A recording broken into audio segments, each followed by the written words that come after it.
ভারতের সাথে সম্পর্কের স্বর্ণযুগেও সীমান্ত হত্যা বন্ধ হয়নি, এই মন্তব্য করেছেন আমাদের গুণধর পররাষ্ট্র উপদেষ্টা তৌহিদ হোসেন।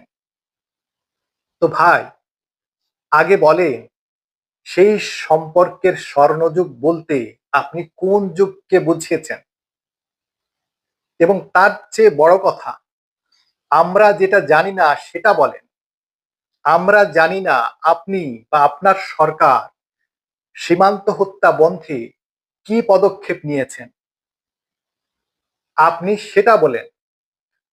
বাংলাদেশের জনগণ বিচার করবে ভারত শুনলো কি শুনলো না, মানলো কি মানলো না। আগে তো আমরা জনগণ দেখতে চাই আপনারা পদক্ষেপ নিয়েছেন।